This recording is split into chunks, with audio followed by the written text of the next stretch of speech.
ગાંધીનગરના દહેગામ તાલુકાના પાટના કુવા ગામે આવેલ છે સ્વયંભૂ તુળજા ભવાની માતાનું અલૌકિક અને પૌરાણિક ધામ। આ મંદિર 400 વર્ષ પૌરાણિક હોવાનું માનવામાં આવે છે। આ મંદિર પર લોકોની એટલી શ્રદ્ધા છે કે ગામના કોઈ પણ યુવાનને જો નોકરી મળે તો તે તેનો માતાજીનો આશીર્વાદ માનીને પ્રથમ પગાર માતાજીને અર્પણ કરે છે।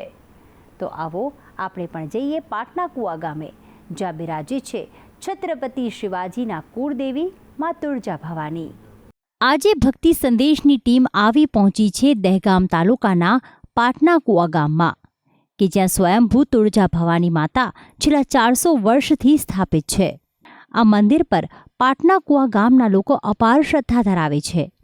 ગામ લોકોનું કહેવું છે કે આ ગામમાં જો આજે સુખ અને સમૃદ્ધિ છે તો તે માત્ર ને માત્ર માં તુળજા ભવાનીને જ આભારી છે, અને એટલા માટે જ નિત્ય આ ગામના લોકો આવે છે અને માં સમક્ષ શીશ ઝુકાવીને આશીર્વાદ પ્રાપ્ત કરે છે। આ મંદિર 400 વર્ષ પૂર્વેનો ઇતિહાસ ધરાવે છે, જેમાં આ મૂર્તિ સ્વયંભૂ પ્રગટ થઈ હોવાના પુરાવા મળે છે।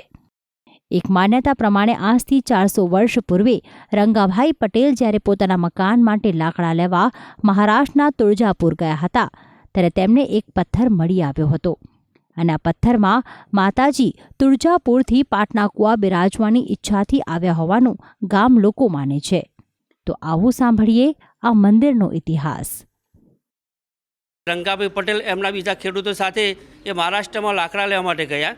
તો શિવાજી ત્યાં તુળજા ભવાનીનું મંદિર બનતું હતું, પણ લાકડાનું ગાડામાં મૂક્યા તે સમતોલ રાખવા માટે એક પથ્થરની જરૂર પડી। ત્યારે ત્યાંથી રંગાભાઈ પટેલે એક પથ્થર લીધો અને ગાડાને સમતોલ કર્યું। એ જ્યારે ઘેર પાટના કુવા લાવ્યા, એના ઘરના કુંભી નીચે પથ્થર ગાળ્યો ત્યારે ઘર આખું ડોલવા લાગ્યું। ત્યારે રંગાભાઈને એમ થયું કે મારે શું થયું? તો એમની 2 છોરીઓ પાણીમાં ડૂબી ગઈ, એમની ભેંસોની જે ડોક હતી અવળી થઈ ગઈ। ત્યારે 11 વર્ષની દીકરી એના કોઠે માં તુળજા ભવાની આવીને બોલ્યા કે હું મહારાષ્ટ્રમાંથી આવેલી તુળજા ભવાની છું, તારે સાથે ગાડિયામાં આવીશું। હવે તો આ પાટના કુવા ગામના પાદરમાં મારો વડેલાની જે સ્થાપન કર। અને ત્યારે ગામના લોકો વાસ્તે ગાસ્તે આવી અને અહીં વડેલો હતો, વડેલાની જે માં તુળજા ભવાની સ્થાપન કર્યું। ત્યારથી તુળજા ભવાનીમાં પાટના કુવા પ્રચલિત છે। તુળજા ભવાની માતાનું આ મંદિર આમ તો 400 વર્ષ પુરાણું છે, પરંતુ 2013માં તેનો જીર્ણોદ્ધાર કરવામાં આવ્યો હતો। માં તુળજા ભવાની એ છત્રપતિ શિવાજી મહારાજના કુળદેવી માનવામાં આવે છે, જેથી આ ધામના પરિસરમાં છત્રપતિ શિવાજીની પ્રતિમા પણ જોવા મળે છે। માં તુળજા ભવાનીનો મહિમા એટલો છે કે આ શિવાજી છત્રપતિ છે, એમના જ્યારે આઝમખાને હુમલો કર્યો ત્યારે કત્લેઆમ ચલાવેલી અને મહારાણા શિવાજી નિરાશ થઈ ગયેલા। તે સમયે તેમના કુળદેવી તુળજા ભવાની એ સાક્ષાત પ્રગટ થયેલા, અને પ્રગટ થઈને એમને ભવાની તલવાર આપી, અને ભવાની તલવાર આપીને એ તલવારથી આઝમખાનનો કત્લેઆમ કર્યો અને એ વિજયી થયા। આ મંદિરમાં એક સુંદર શિવલિંગ પણ સ્થાપિત છે, જેમાં તુળજા ભવાનીની મૂર્તિ કરતાં પણ પૌરાણિક હોવાનું માનવામાં આવે છે। પાટના કુવા ગામ પણ પોતાનો એક અનેરો જ ઇતિહાસ ધરાવે છે। આ ગામમાં એક વિશાળ કૂવો આવેલો છે, જે તે સમયે ગામવાસીઓને પાણી પૂરું પાડતો હતો। તે કૂવા પરથી લાકડાની પાટો મળી આવતા આ ગામનું નામ પાટના કુવા પડ્યું હતું। આ મંદિર પર શ્રદ્ધાળુઓ એટલી આસ્થા રાખે છે કે 5000ની વસ્તી ધરાવતા આ ગામમાં દરેક પરિવારના ઘરમાં એક સભ્યને સરકારી નોકરી મળવાનું કારણ પણ માતાજીની કૃપા હોવાનું જ માનવામાં આવે છે, જેથી જ દરેક ગામવાસી પોતાનો પ્રથમ પગાર માતાજીના ચરણોમાં અર્પિત કરે છે। અને સાક્ષાત માતાજી પ્રગટ થયેલા છે। આજુબાજુના વિસ્તારોમાંથી દરરોજ હજારો માણસ દર્શન કરવા માટે આવે છે।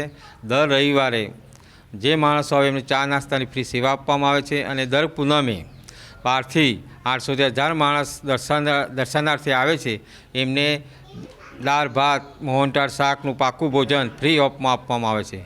આ મંદિર પર મરાઠી સમાજના લોકો અપાર આસ્થા રાખે છે, જેથી જ દર રવિવારે અને પૂનમના દિવસે ભક્તોનો જમાવડો જોવા મળે છે। તદુપરાંત આ મંદિરની સામે એક રંગબા ટાવર પણ સ્થાપિત છે, જ્યાં પ્રથમ માળે જતા ખોડિયાર માતાના દર્શન થાય છે। આ મંદિરમાં ભક્તોને માતાજીએ અનેક પરચા પણ આપ્યા છે, જેથી ભક્તો પણ નિત્ય પોતાના દિવસની શરૂઆત માના દર્શનની સાથે જ કરે છે। આમ તો કાળી ચૌદશના દિવસે માત્ર હનુમાનને તેલ ચડતું હોય છે, પરંતુ આ એકમાત્ર તુળજા ભવાની માતા છે કે જેમના પર કાળી ચૌદશના દિવસે તેલ ચડાવીને ભક્તો તેમની કૃપા પ્રાપ્ત કરે છે। અમે એક વખત ગાંધીનગર જતા હતા અને અમારી ગાડી એટલી બધી સ્લીપ ખાઈ 100 ફૂટ ગાડી ઘસેડાઈ જઈ, પણ અમને એટલું સહેજ પણ ઈજા થઈ નથી અને અમે સીધા ને સીધા બેસી રહ્યા હતા એવું અમને લાગ્યું. મારા છોકરાને વિદેશ જવાનું હતું, તે ખાલી અમે ફાઇલ મૂકી 27 દિવસમાં વિઝા આવી ગયા. આ ગામમાં ભૂકંપ થયો ત્યારનું ક્યાંય પાણી નથી, પણ આ ગામમાં એક પણ છોકરો એવો નહીં હોય કે જે સરકારી નોકરી નહીં હોય. અને આ ગામમાં એટલું છે કે 5 પૂનમો ભરો તો તત માતાજી સાક્ષાત કામ કરીશ. જે રીતે માતાજીએ અસુરોનો નાશ કરીને દેવી દેવતાઓની રક્ષા કરી હતી, તે જ રીતે પાટના કુવા ખાતે બિરાજતા માં તુળજા ભવાની તમામ વિઘ્નોનો નાશ કરીને કરે છે ગામવાસીઓની સુરક્ષા. ભક્તિ સંદેશ, સંદેશ ન્યૂઝ, દહેગામ.